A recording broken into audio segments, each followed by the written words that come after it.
मेरा नाम राज है। मैं भागलपुर बिहार का रहने वाला हूँ। उम्र 26 साल। और मैं खुद को हमेशा फिट और स्मार्ट रखने की कोशिश करता हूँ। शायद यही वजह है कि लड़कियों से मेरी दोस्ती जल्दी हो जाती है। यह कहानी मेरी ज़िंदगी की उस दौर की है जब मेरी एक्स गर्लफ्रेंड निहारिका अचानक से मेरी ज़िंदगी में वापस लौटी। निहारिका वही लड़की थी जिसके साथ मैंने कोचिंग क्लासेस में पढ़ाई की थी। शुरुआत में हम दोनों सिर्फ अच्छे दोस्त थे, एक दूसरे की मदद करते थे, साथ में नोट्स बनाते और हंसी मजाक करते थे। लेकिन धीरे धीरे वह मेरी सबसे अच्छी दोस्त बन गई। उसकी मुस्कान और उसकी सादगी मुझे उसकी ओर खींचने लगी। लेकिन तभी अचानक एक दिन कोचिंग आना बंद कर दी। बहुत कोशिश की, लेकिन उसका कोई संपर्क नहीं हो पाया। मुझे लगा कि शायद उसने जानबूझकर दूरी बना ली है। मैं थोड़ा दुखी भी हुआ, मगर वक्त ने मुझे आगे बढ़ने पर मजबूर कर दिया। 4 महीने बाद अचानक से मेरे मोबाइल पर उसका मैसेज आया। हाय, मैं निहारिका हूँ, कैसे हो? पहले तो मैंने मैसेज का जवाब नहीं दिया। मन में बहुत सारी बातें घूम रही थी। लेकिन अगले दिन उसने बार बार मैसेज किए। वह माफ़ी मांग रही थी। फिर उसने पूरी बात बताई। असल में अचानक उसके घर वालों ने उसकी शादी तय कर दी थी। लड़का आर्मी में था और सब कुछ इतनी जल्दी हुआ कि उसे मुझे बताने का मौका ही नहीं मिला। उसकी आवाज़ में पछतावा साफ झलक रहा था। मैंने सोचा जो हुआ वह उसके बस में नहीं था। और फिर वह रोने लगी तो मैं भी पिघल गया।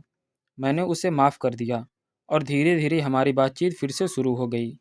उसका पति ड्यूटी पर रहता था, इसीलिए हमें बातचीत करने का काफ़ी समय मिल जाता था। शुरू शुरू में हम हल्की फुल्की बातें करते थे, लेकिन धीरे धीरे हम दोनों ने फिर और करीब आने लगे।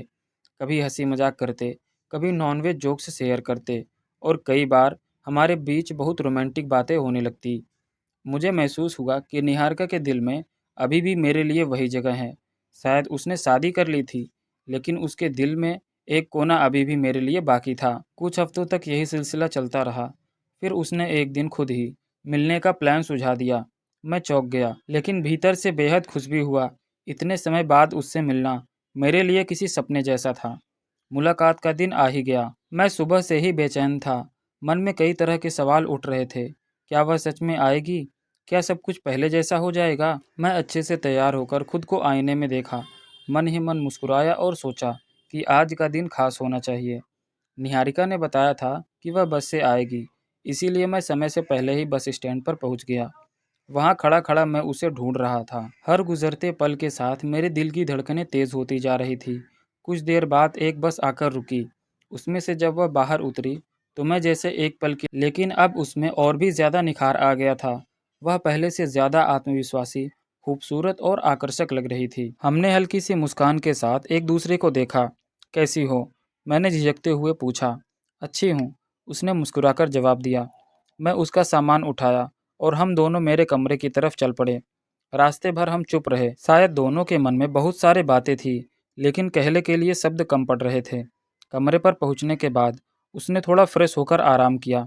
सफ़र में बहुत थकी हुई थी, तो मैंने उसे नाश्ता कराया, पानी दिया। धीरे धीरे माहौल हल्का होने लगा। हम पुराने दिनों की बातें करने लगे। कोचिंग के किस्से, दोस्तों की मस्ती, टीचर की आदतें, और हंसते हंसते हम दोनों का मन फिर से जुड़ने लगा। कुछ देर बाद वह चुप हो गई। उसकी आंखों में एक नमी थी। मैंने पूछा, क्या हुआ? वह धीमे से आवाज़ में बोली, काश वो सब ना हुआ होता, शादी इतनी जल्दी ना होती, तो शायद आज सब कुछ अलग होता। उसकी आंखों में दर्द देखकर मेरा दिल पिघल गया। मैं उसके पास जाकर बैठ गया और कहा, अब जो हो गया उसे बदल नहीं सकते, लेकिन हम इस पल को तो खूबसूरत बना सकते हैं। उसने मेरी तरफ देखा और अचानक मुझे गले लगा लिया। उसका शरीर हल्का सा कांप रहा था और मैं उसकी गर्माहट को महसूस कर पा रहा था। उस पल मुझे लगा जैसे वक्त थम गया हो। कुछ सेकंड बाद उसने खुद को अलग किया, लेकिन उसकी आंखों में एक अजीब सी चमक थी। वह मुस्कुराई और बोली, चलो बाहर घूमने चलते हैं। हम दोनों साथ मिलकर बाहर निकले। सड़क पर चलते हुए उसने मेरा हाथ थाम लिया। मैं चौंका, लेकिन कुछ कहा नहीं।